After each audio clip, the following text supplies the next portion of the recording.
Hello friends, कहानियाँ किस्से channel में आपका स्वागत है। तो चलिए कहानी का अगला भाग शुरू करते हैं। फ्रेंड्स, पिछले भाग में हमने पढ़ा था समीर ने अंजलि को अपना सच, अपना डर बता दिया था।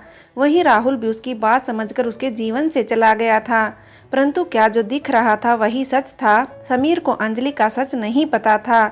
ये बात अब भी राहुल जानता था। तो चलिए फ्रेंड्स, अब आगे शुरू करते हैं। आंखों पर आती हल्की धूप से समीर की नींद खुलने लगी थी। समीर ने अध खुली आंखों से देखने का प्रयास किया, परंतु आंखों पर आती धूप से उसका प्रयास विफल हो गया। समीर ने तकिया उठाना चाहा, तभी उसके हाथ से अंजलि का हाथ छूट गया। फिर उसका हाथ अंजलि के पांव से टकरा गया। समीर को तभी अंजलि की गोद में होने का एहसास हुआ। उसने आंखों के आगे हाथ रखा, फिर नजरें उठाकर देखा। अंजलि बैठे बैठे सो रही थी। उसका एक हाथ समीर के हाथ में था, दूसरा हाथ समीर के सिर पर, जिसका एहसास उसे अब हुआ था। समीर धीरे से उठकर अंजलि को देखने लगा। इस समय उसे अंजलि पर बेशुमार प्यार आ रहा था। उसका मन हुआ वो अंजलि को कसकर गले से लगा ले। कुछ सोचकर समीर ने अंजलि को छूने के लिए हाथ बढ़ाया, फिर हाथ पीछे कर लिया। क्या कर रहा है तू? ये इस समय इसे जगाने का नहीं बल्कि अच्छे से सुलाने का है। तेरे चक्कर में पूरी रात बैठे बैठे सोती रही। कहीं ऐसा ना हो कि इसकी पीठ अकड़ जाए। समीर ने हल्के से अंजलि के पैरों को सीधा कर दिया, फिर एक हाथ अंजलि के सिर के नीचे, दूसरा उसकी कमर के नीचे रख उसे धीरे से सुलाने लगा। समीर, ये क्या? समीर ने जैसे अंजलि का सिर तकिए पर रखा, वो उसके स्पर्श से अंजलि की नींद टूट गई। समीर को अपने ऊपर झुका हुआ देख जैसे ही अंजलि कुछ कहने लगी तो समीर ने उसके होठों पर उंगली रख दी। धीरे बोलो, तुम्हारा पति ही हूँ जान, कोई अजनबी नहीं जो तुम ऐसे चीख रही हो। इतनी गहरी नींद में हो कि अपने पति का चेहरा भी भूल गई। समीर ने अंजलि के होठों से अपनी उंगली हटाते हुए कहा। फिर वो प्यार से अंजलि के चेहरे पर बिखरे बालों को हटाने लगा। नहीं, वो मैं अचानक नींद में आपको देखा, मेरा मतलब है आंख खुलते ही आपको इस तरह से अपने पास देखा, इसलिए समझ नहीं आया। पर आप कर क्या रहे थे? अंजलि को समझ नहीं आ रहा था कि वो क्या कहे, कैसे कहे। फिर भी उसने हिम्मत कर समीर से सवाल कर ही दिया। वहीं समीर तो अंजलि की मासूमियत में खो गया। उसे ना अंजलि के सवाल सुनाई दे रहे थे, ना कुछ और। उसे तो आधी नींद में खुली, आधी बंद अंजलि की छोटी छोटी होती आंखें दिख रही थी। नींद से या समीर के करीब होने के एहसास से, परंतु अंजलि के हल्के कांपते होठों से समीर की नजरें हट ही नहीं रही थी। डर एक ऐसा भाव है जो जितनी सहजता से हमारे भीतर आता है उतनी सहजता से जाता नहीं। वो अक्सर हमारे भीतर ही रहता है। हमारे मन की किसी खिड़की, किसी झरोखे से झांकता वो अपने बाहर आने का रास्ता तलाशता है। अंजलि के डर का भी यही हाल था। उसे समीर ने सब सच बता दिया। समीर के आंसू, उसका पछतावा सब अंजलि ने देखा और महसूस किया था। फिर भी कहीं ना कहीं अंदर से समीर के गुस्से को लेकर आशंकित थी। उसका मन अब भी हर शब्द कहने से पहले उसे समीर के गुस्से से आगाह कर रहा था, इसलिए वो बहुत संभल कर बोल रही थी, ताकि उसके मुंह से कुछ भी ऐसा ना निकले जो समीर को फिर से गलत करने के लिए उकसा दे। अंजलि के लिए अब भी आसान नहीं था। समीर के लिए उसके मन में बसे डर को बाहर निकाल उससे कुछ भी कहना या पूछना। समीर, आप ये क्या कर रहे थे? समीर को खोया देख अंजलि ने फिर से पूछा। मेरी बीवी मेरे कारण पूरी रात बैठी रही, इसलिए उसे आराम से सुला रहा था, मगर मेरी इस कोशिश भी आपको रास नहीं आई। देखो, सोने की जगह तुम तो पूरी तरह जाग गई हो और अब सवाल कर रही हो। समीर ने बच्चे की तरह शिकायत की तो अंजलि उसे देख मुस्कुराने लगी। उसे समीर की बच्चों सी हरकतें बहुत अच्छी लगती थी। तो ठीक है जनाब, पर आपकी कोशिश अच्छी है, बस समय सही नहीं है। ये उठने का है, सोने का नहीं। अंजलि ने समीर की नाक को हल्के से पकड़ते हुए उसका मुंह खिड़की की ओर कर दिया, जहां से धूप का टुकड़ा कमरे की फर्श पर तैर रहा था, जो हवा संग हिलते पर्दे से कमरे में दिखता तो कभी ओझल हो जाता, तो कभी वो धूप अंजलि और समीर को छू कर चली जाती। उस धूप में उनके चेहरों पर खुशी की रोशनी और गहरी हो जाती। वो सब मैं नहीं जानता, तुम अभी कहीं नहीं जा रही, तुम यहीं रहोगी मेरे पास। कहते हुए समीर ने अंजलि को कमर से पकड़ अपने पास खींच लिया। समीर, छोड़िए ना, वैसे ही बहुत देर हो गई है आज उठने में, माँ पापा के चाय और नाश्ते का समय भी हो गया। अंजलि खुद को समीर की पकड़ से छुड़ाने का प्रयास कर रही थी, इसलिए उसने अपने दोनों हाथ समीर के सीने पर रख दिए थे। माँ कुछ नहीं कहेगी, मैं उन्हें समझा दूंगा।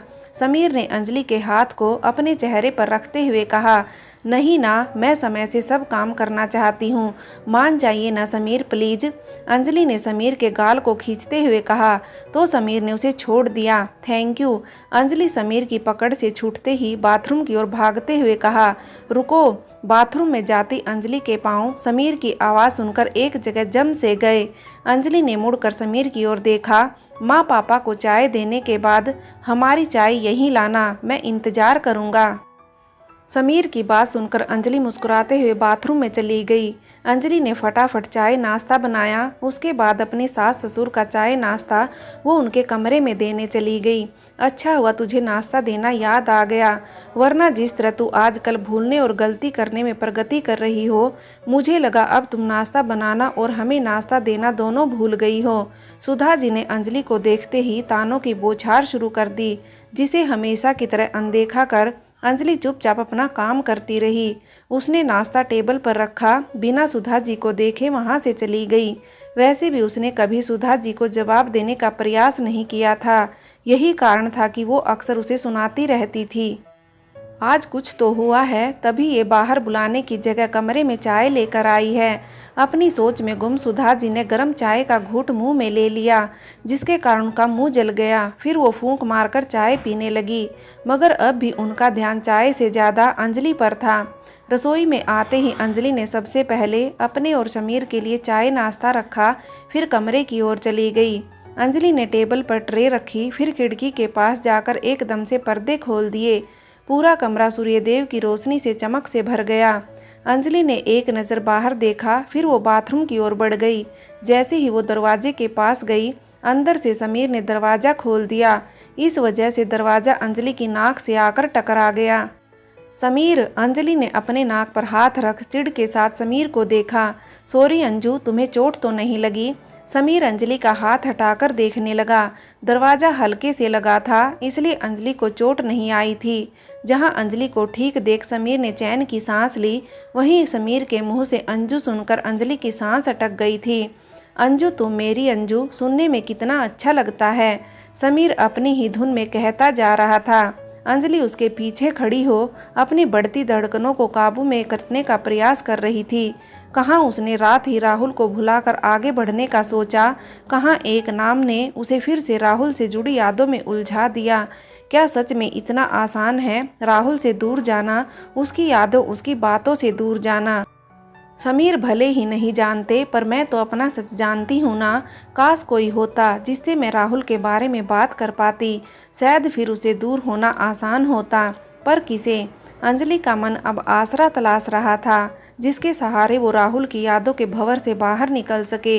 वहीं समीर अंजलि को डॉक्टर के पास ले जाने की सोच रहा था, ताकि डॉक्टर उसके सही होने वाली बात पर मुहर लगा सके। दोनों ही अपनी अपनी सोच में गुम थे। जहां अंजलि अपने अंदर का सच किसी को बताने के बारे में सोच रही थी, वहीं समीर अपने ठीक होने के झूठ को सच में साबित करने के बारे में सोच रहा था। जैसे रिश्ता कभी एक का नहीं होता, वैसे ही गलती भी कभी एक की नहीं होती। इस समय समीर और अंजलि दोनों ही गलती कर रहे थे, एक सच को छुपाकर, दूसरा आधे सच में आधे झूठ का पानी मिलाकर। अंजलि अपनी सोच में गुम चाय पी रही थी, समीर अपनी सोच में गुम था। अंजलि, आज तुम दिन में तैयार रहना, हमें डॉक्टर के पास जाना है, समीर ने कप को देखते हुए ही कहा। क्योंकि आसान कहाँ था अंजलि की आंखों में देखकर झूठ कहना। जब झूठ जबां पर हो तो उस झूठ के पकड़े जाने का डर दिल में हर पल होता है। डॉक्टर के पास क्यों? अपनी सोच में गुम अंजलि ने चौंक कर समीर को देखा। वहीं समीर अब अलमारी से कुछ निकालने का उपक्रम करने लगा था, ताकि अंजलि उसके चेहरे के भाव ना पढ़ ले। वो तो बस यूं ही, डॉक्टर ने कहा अब मैं ठीक हूँ तो हमें उनसे मिल लेना चाहिए, ताकि हम अपने भविष्य यानी कि बच्चे के बारे में कोई निर्णय ले सकें। पर मुझे आप पर विश्वास है समीर, फिर डॉक्टर के पास जाने की क्या ज़रूरत है? ज़रूरत है, कहते हुए समीर जैसे ही पीछे मुड़ा, उसकी आंखें अंजलि की आंखों से टकरा गई। वो एक पल को उन आंखों में जैसे खो सा गया। उस एक पल में समीर को अपनी सांसें थमती सी महसूस होने लगी। फिर उसने अंजलि के चेहरे से अपनी नजरें हटा ली।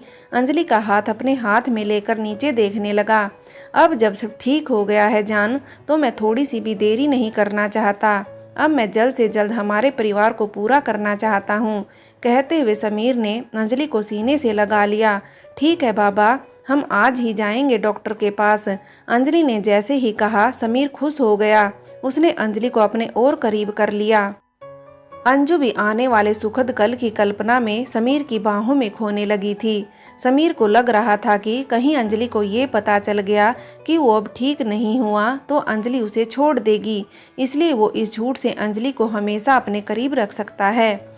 समीर को लग रहा था कि उसका ये कदम उसके काम को आसान कर देगा, मगर कई बार हम काम को आसान करने की जगह उसे और बिगाड़ देते हैं। समीर ने भी इस झूठ के साथ अपने रिश्ते में एक तूफान को आमंत्रित कर लिया था। सब कुछ ठीक है, अब आप जब चाहो तब माता पिता बन सकते हो, डॉक्टर ने समीर को देखकर कहा। अंजलि भी बड़े ध्यान से उनकी बातें सुन रही थी। वैसे मुझे खुशी है कि आपके पति ने आपको सारी स्थिति बता दी। वो क्या है ना, जब पति पत्नी दोनों को सच पता हो तो अच्छा रहता है। जी डॉक्टर, समीर और अब मैं आगे की सोचना चाहते हैं। अंजलि के शब्दों को सुनकर समीर ने टेबल के नीचे से ही अंजलि का हाथ पकड़ लिया। अंजलि ने समीर की इस हरकत पर उसे घूर कर देखा, आंखों ही आंखों में उसे हाथ छोड़ने के लिए कहा, मगर समीर ने उसे अनदेखा कर सामने देखने लगा। उसने अंजलि का हाथ और कस कर पकड़ लिया। समीर अंजलि को चिढ़ते देख मन ही मन खुश हो रहा था, क्योंकि वो जानता था अंजलि डॉक्टर के सामने उसे कुछ भी नहीं कह सकती। वैसे मैंने कुछ IVF सेंटर के नाम आपके लिए देखे हैं, जिनसे आप IVF सेंटर, अंजलि अचानक बीच में बोल पड़ी। वो हैरानी से कभी डॉक्टर तो कभी समीर को देख रही थी। डॉक्टर, अब समीर पूरी तरह स्वस्थ है तो हमें IVF की क्या ज़रूरत है? मतलब हम, अंजलि ने समीर को देखा जैसे वो चाहती हो समीर उसकी बात को पूरी करे, या फिर यूं कहो कि वो समीर से IVF वाली बात का जवाब चाहती हो। अंजलि का बात बीच में छोड़ना और समीर को देखना। समीर अंजलि की झिझक, उसकी आंखों में उभरे सवाल सब समझ गया था। धीरे धीरे उसकी हाथ की पकड़ अंजलि के हाथ पर ढीली पड़ने लगी थी, जिसे अंजलि ने भी महसूस किया था। किसी अनजान आशंका से उसका हृदय जोरों से धड़कने लगा था, मगर वो फिर भी खुद को स्थिर दिखाने का पूरा प्रयास कर रही थी। ये बस ऐसे ही मतलब, अंजलि ने समीर के शब्दों को दोहराया जैसे वो उनका सही अर्थ समझना चाहती हो जो समीर ने उससे कहे। वो क्या है ना अंजू, अंजलि, आप मुझे अंजलि ही कहें, मुझे अच्छा लगता है। अंजलि ने समीर की बात पूरी होने के पहले अपनी बात कह दी।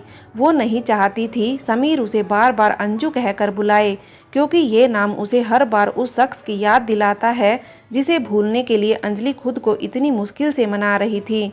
समीर ने एक बार अंजलि को हैरानी से देखा, लेकिन ये समय अंजलि से सवाल करने का नहीं, बल्कि उसके सवालों का जवाब देने का है। ये सोचकर उसने अपने अंदर के सवालों को दिमाग की खिड़की से बाहर फेंक दिया, ताकि हमारे जीवन में जल्दी ही एक नन्हा मेहमान आ सके। हाँ अंजलि, IVF से ये काम जल्दी हो सकता है जैसे तुम चाहती हो। उस प्राकृतिक तरह से तुम्हें माँ बनने में समय लग सकता है, शायद साल भर से ज़्यादा, इसलिए हमें ये तरीका सही लगा। वैसे भी मैं जल्द से जल्द अब हमारे परिवार को पूरा करना चाहता हूँ। अंजलि को समीर के तर्क बचकाना से लगे, वो उसे बिल्कुल समझ नहीं आ रहे थे। उसने एक बार फिर डॉक्टर की ओर देखा। डॉक्टर, क्या मेरे प्रेग्नेंट होने के लिए ये ज़रूरी है? क्या मैं बिना IVF के माँ नहीं बन सकती? आप माँ बन सकती हैं, IVF और बिना IVF भी। कुछ रुक कर डॉक्टर ने समीर की ओर देखा, जो इस समय उन्हें बड़ी उम्मीद से देख रहा था। बस बिना IVF समय कितना लगेगा उसका कुछ नहीं कह सकते। समीर ठीक तो हो गया है, परंतु पूरी तरह से नहीं, और उसके पूरी तरह ठीक होने में थोड़ा समय और लग जाएगा। उसने कहा कि वो जल्दी से अपना परिवार पूरा करना चाहता है, तभी मैंने IVF का सजेशन दिया था। ठीक है डॉक्टर, अगर समीर को इससे कोई आपत्ति नहीं है तो मैं IVF के लिए तैयार हूँ। अंजलि समीर की मन की हालत समझ रही थी। पता नहीं क्यों आज भी हमारे समाज में लोगों को लगता है जब पति पत्नी में दूरी आ जाए तो उन्हें बच्चा कर लेना चाहिए, जिससे सब ठीक हो जाएगा। वो ये क्यों नहीं समझते? बच्चा कोई विकल्प नहीं बल्कि जिम्मेदारी होता है, वो सपना होता है जो माँ के गर्भ में आकार लेते ही उसे हर दिन नई दुनिया दिखाता है, जहाँ वो कभी उसका चलना देखती है तो कभी बोलना, कभी रोने की आवाज़ महसूस करती है तो कभी उसकी हंसी कैसी होगी इसकी कल्पना करने लगती है। उस बच्चे के दुनिया में आने से पहले ही माता पिता उसके स्कूल से लेकर विवाह तक के सपने देख लेते हैं। उस खूबसूरत रिश्ते और एहसास को लोग पता नहीं क्यों औरत की कमजोरी समझ लेते हैं। समीर और उसके जैसा हर शख्स यही सोचता है कि बच्चा हो जाने के बाद कोई भी स्त्री अपने पति को छोड़कर जाने के बारे में सोच भी नहीं सकती। अंजलि समझने लगी आखिर क्यों समीर बच्चे के लिए जल्दी कर रहा था, क्योंकि उसे लग रहा था कि एक बार बच्चा आ जाएगा उसके बाद अगर अंजलि को उसके ठीक ना होने का सच पता भी चल गया तो वो कभी समीर को छोड़कर जाने के बारे में सोचेगी तक नहीं। फिर उसे भी तो बच्चा मिल जाएगा समाज को दिखाने के लिए, मानो वो बच्चा ना होकर कोई ट्रॉफी हो। अंजलि, हाँ हाँ डॉक्टर। डॉक्टर की आवाज़ से अंजलि जैसे अपनी सोच से बाहर आई। मैंने आप दोनों को उदयपुर के एक राहुल IVF सेंटर का नाम और पता दे देता हूँ। आप दोनों अंजलि के पीरियड के तीसरे दिन वहाँ चले जाना। अंजलि को जैसे डॉक्टर की आवाज़ सुनाई ही नहीं दे रही थी। अंजलि एक बार फिर अपनी सोच में गुम हो गई थी। उसे राहुल के इंस्टा अकाउंट के ऊपर लिखे वो शब्द याद आ रहे थे, पता झीलों का शहर उदयपुर। अंजलि जिस राहुल से दूर भाग रही थी, अब न सिर्फ उसके सामने राहुल का नाम बल्कि उसके शहर का नाम भी आ गया था। अंजलि को बेचैनी सी महसूस होने लगी। वो तुरंत उठकर बाहर चली गई।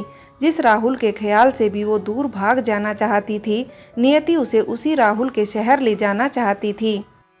फ्रेंड्स, आगे की कहानी के लिए कहानी का अगला भाग देखें और अपना प्यार और सपोर्ट ऐसे ही बनाए रखें।